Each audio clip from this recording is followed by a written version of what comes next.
From the giant Yokozuna collapsing under his own weight at 34, to Haystacks Calhoun rotting away in a wheelchair after losing a leg. These are the 10 heaviest wrestlers in WWE history and what happened to them, starting with Mark Henry. At 6'3" and about 360 pounds, Mark Henry is the lightest freak of nature in today's list. He is monstrous, explosive, and was titled the world's strongest man for all good reasons. A two-time Olympian, WWF European Champion, and one-time WWE World Heavyweight Champion, Henry was an athletic prodigy.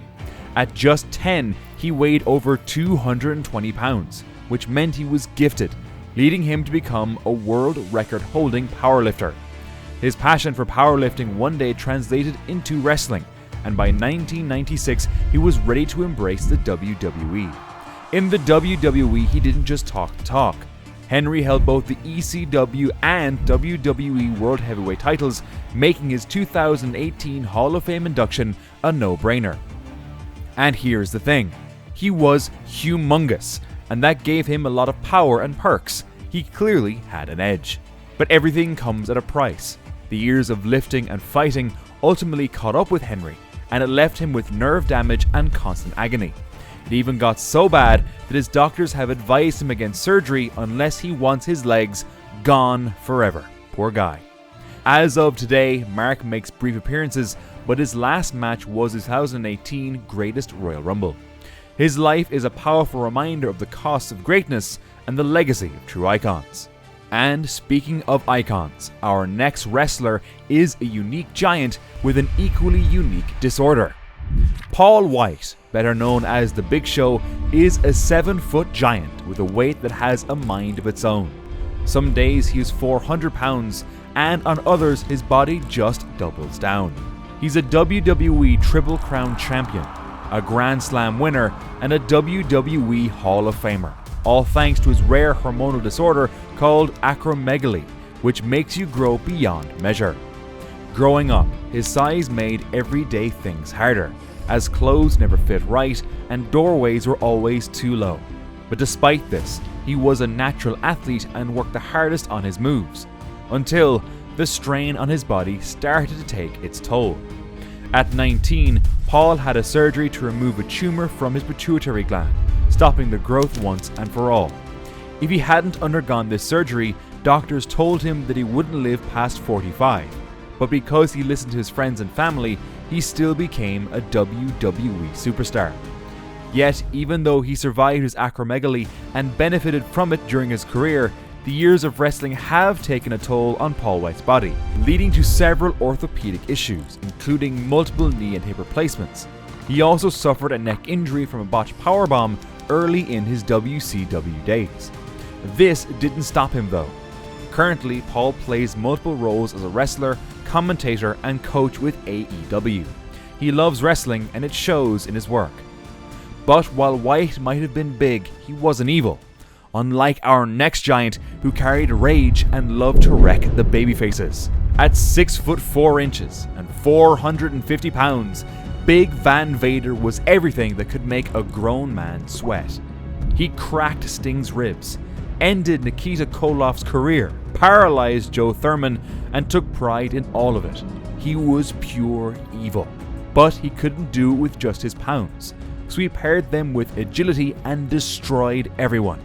His famous moves like diving moonsault, Vader Bomb, and Powerbomb helped him fight 1,757 matches, winning a total of 974 of them. That's huge. However, his life outside the ring was just as dramatic. Born as Leon Allen White on May 14, 1955 in California, Vader was part of a family that experienced violence due to alcohol. He had no other option but to man up and fend for himself. And the big guy he was, he did just that and went to college, only to end up playing football and acing it. Sadly, one thing led to another, and by 1985 his ship sailed towards wrestling due to a terrible knee injury that ended his NFL career. Little did he know, one day his tragic turn of events would make him triple-time WCW World Heavyweight Champion, CWA World Heavyweight Champion, and the class of 2022 WWE Hall of Fame inductee. This was the size of Vader's success. His matches with Hulk Hogan, Sting, and Mick Foley were wars. Brutal, intense, unforgettable. He would chase them down, jump off ropes, and strike with lightning speed, all while carrying that massive frame. But his career wasn't all glory, as Vader took serious damage over the entirety of his career. In one brutal match, he suffered an eye injury so severe that he had to get metal plates surgically implanted under his eye. I guess karma is real. All the bones he broke, one way came back to him. Later in life, Vader also faced congestive heart failure. In 2016, doctors told him he had maybe 2 years left, and they were right. Big Van Vader passed away on June 18, 2018 at the age of 63, due to complications from heart failure and pneumonia. He was truly a star, and how he paved the way for others takes us to our next wrestler, One Man Gang. Standing at a jaw-dropping 6 feet 9 inches and tipping the scales at 457 pounds, George Gray, better known as One Man Gang, is the very definition of intimidation. With his 2,500 recorded matches, he is a walking nightmare, a monster heel who could strike fear into anyone. And actually, he's more than just a big guy. He's a WCW US World Heavyweight Champion and has a total of 23 championships to his name as well.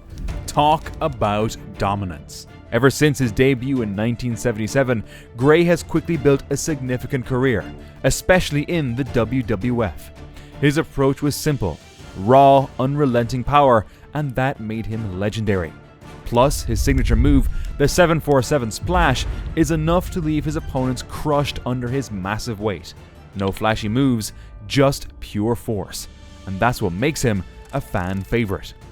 Sadly, our man stepped away from the ring in 2009, and ever since, life hasn't been kind to him. In the years since his retirement, Gray faced many personal challenges, including a heart attack in 2000, which made him lose a significant amount of weight. As of 2025, he has fully retired and stays away from the ring. He is a true wrestling star, much like our next behemoth, King Kong Bundy. At 458 pounds, King Kong Bundy was pure muscle and menace. He was a steel cage nightmare and a walking avalanche who destroyed everything around him. With a brutal and straightforward style, Bundy believed in crushing, dominating, and finishing his matches fast. No flash, no theatrics, just raw, unstoppable force. This mantra made Bundy an AWA Southern Heavyweight Champion, NWA American Tag Team Champion, and a record holder for the fastest WrestleMania victory. The highlight of his career is when he stepped into the main event at WrestleMania 2, facing off against Hulk Hogan in a brutal steel cage match for the WWF World Heavyweight Championship. The stakes were huge, and Bundy was right at the center of it all, doing justice with the build-up. Who would have thought that a New Jersey boy from humble beginnings would debut in 1981 and disrupt the wrestling fraternity with his moves and size? For quick context, Christopher Allen Paulies, also known as our beloved King Kong Bundy, was born on November 7, 1955 in Woodbury, New Jersey. He grew up in a regular family. His dad worked for a railroad and his mom worked in a store.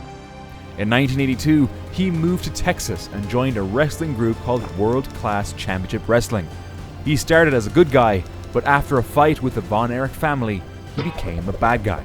And this changed his life. With his new manager, Gary Hart, he shaved his head and wore a black outfit, and became famous for making the referee count to 5 instead of 3, showing just how strong and scary he was. Classic Bundy. That towering frame, the menacing glare, and the booming entrance music sent chills through the crowd. But Bundy's story isn't just about the wins or how powerful he was. Later in life, he took on a different kind of fight. A lawsuit against WWE over chronic traumatic encephalopathy, which is a serious brain disease caused by repeated hits to the head. Sadly, the lower court dismissed the case, and justice was never served. Anyway, he showed the world there's a heavy price behind all the action, a cost most fans never see. When Bundy passed away in 2019 at just 61, it hit the wrestling community hard. But his legacy didn't end there. King Kong Bundy wasn't just a giant in the ring. His name carries weight, and it reminds us of raw power and unstoppable force. Speaking of force, John Tenta, also known as Earthquake to us, was another monster force of the WWF. Standing 6 feet 7 inches and weighing 468 pounds, he was a powerhouse in every sense of the word. He crushed Hulk Hogan's ribs in a storyline, and that solidified him as a brute. He was also a nasty team player. Alongside Typhoon, he formed the Natural Disasters, and together, these guys broke hell loose in the ring. Besides, they won the WWF Tag Team Championship in 1992, which is a massive achievement. But before stepping into the squared circle, Tenta had a background as a top amateur wrestler in Canada and as a sumo champion in Japan. But the tough sumo life eventually wore on him. The non-stop training, strict rules, and constant injuries were just too much. So, after about 2 years, he quit sumo in 1987 and decided to give professional wrestling a try. He then joined All Japan Pro Wrestling and soaked up as much knowledge as he could. Soon enough, American promoters spotted his talent and signed him for WWF in September 1989. He debuted as a fan ambushing the Ultimate Warrior, and within days, he was rebranded as the Earthquake. After his time in the WWF in 1994, he continued to wrestle in WCW for a short time. However, life outside the ring wasn't easy. The constant travel and tough schedule took a toll on his personal life, which is pretty tragic. Also, in 2004, John was unfortunately diagnosed with bladder cancer, but by the time he sought treatment, it was too late. On June 7, 2006, at just 42 years old, John Tenta passed away from cancer. Even the giants of wrestling aren't immune to life's brutal challenges. This is the harsh reality. Next up, at 6 foot 9 inches and 487 pounds, we have Nelson Frazier Jr., who was a beast in the ring. Most popularly known as Viscera, he didn't just rely on his size. He had the agility that defied belief. Spinning heel kicks, top rope wheel kicks, this giant could do it all. In 1995, he won the King of the Ring, held the WWF Tag Team Championship, and challenged for the WWF Championship. But it wasn't just about power. Nelson constantly reinvented himself. From the upbeat rapper Mabel to our all-time favorite Viscera, he for sure stayed relevant throughout the years. But the toll his size took on his body couldn't be ignored. Health problems forced him out of WWE, and despite continuing on the indie circuit, his body was breaking down. Sadly, Nelson Frazier Jr. passed away from a heart attack on February 18, 2014, just days after his 43rd birthday. He was yet another tragedy, yet another example that the big guys often have the most painful end. Overall, he was great, and I can't help but mention he was a reflection of several other wrestling giants, one of whom was Andre the Giant. At 7 feet 4 inches tall and tipping the scales at around 520 pounds, Andre Rene Roussimoff was wrestling's first true giant, and maybe the greatest of all time. WWF World Heavyweight Champion, WWF Tag Team Champion, 15-year-long undefeated streak, and the first ever WWE Hall of Fame inductee. Andre truly was an overachiever. With his height and might, Andre wrestled a total of 2,996 matches, winning 2,241 of them and securing a win rate of 74.8%, which is anything but average.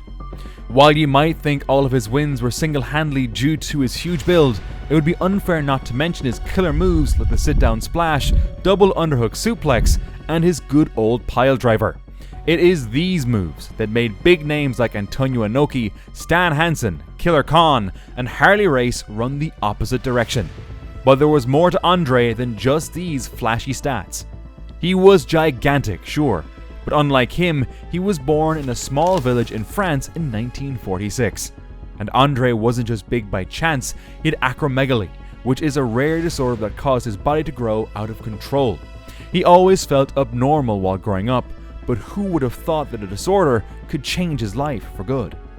Andre was born for wrestling, and some of his most popular moments came in 1973 when he joined the Worldwide Wrestling Federation, only to go 15 years without a single loss. The streak finally ended with Hulk Hogan body slamming Andre at WrestleMania 3 in 1987. In his later years, Andre developed a serious health issue. Doctors had advised him to get the tumor on the pituitary gland removed, but he refused treatment because he was afraid it would end his career. This choice cost him his health and played a role in his early death. Andre kept wrestling until near the end of his life. Unfortunately, he died on January 27, 1993 in Paris while he was attending his father's funeral.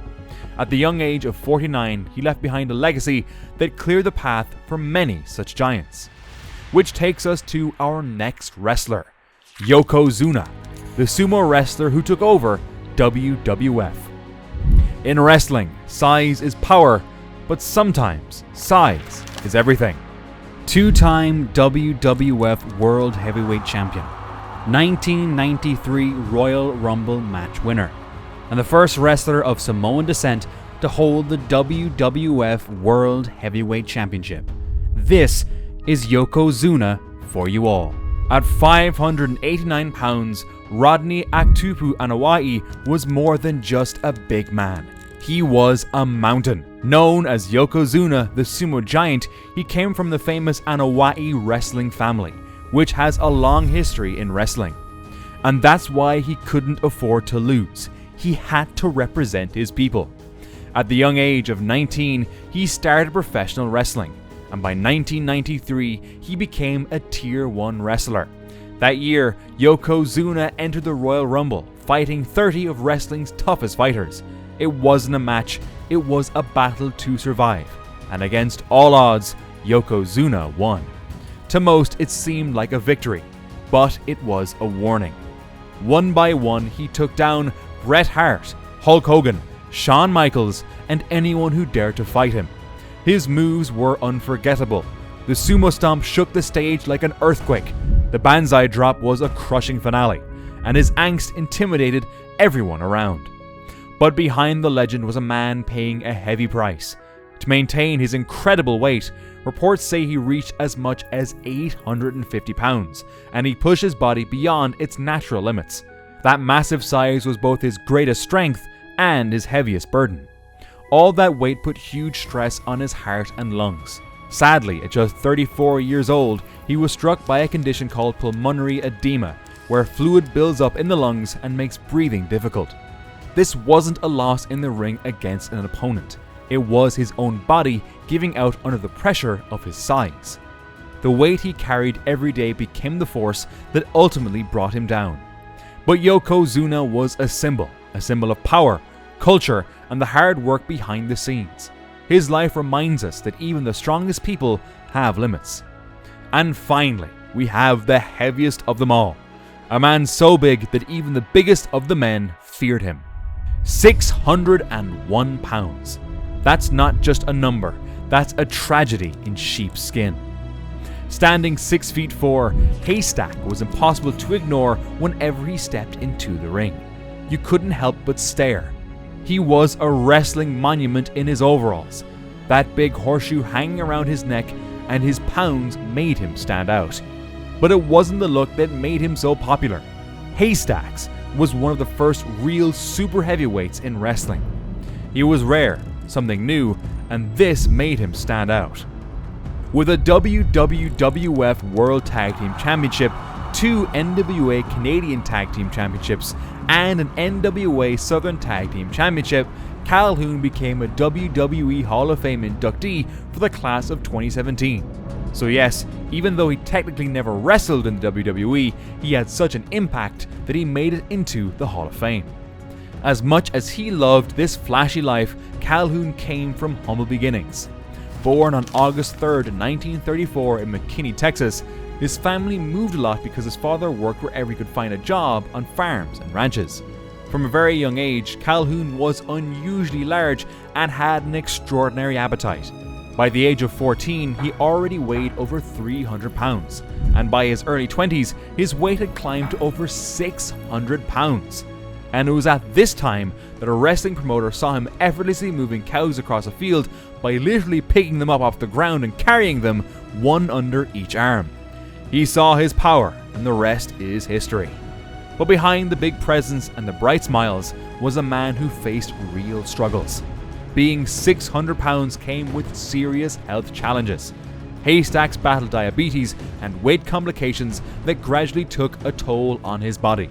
Wrestling was the fight he showed the world, but the toughest battles were often the ones no one saw. Then, in 1986, life delivered a harsh blow. Haystacks lost his left leg. The man who once dominated in the ring was suddenly confined to a wheelchair. No crowd, no cheers, just a man facing one of his hardest challenges with the same quiet strength he showed all his life. Sadly, he passed away in 1989 at just 55 years old. Too soon for a man whose heart and spirit were as enormous as his frame. But the legacy he left behind is still alive, reminding us that what made Haystacks Calhoun so special wasn't just his size or his strength, it was his simplicity. These were our heaviest wrestlers, but if you want to know about how the smallest wrestler ever destroyed the entire WWE, click the video on the screen right now.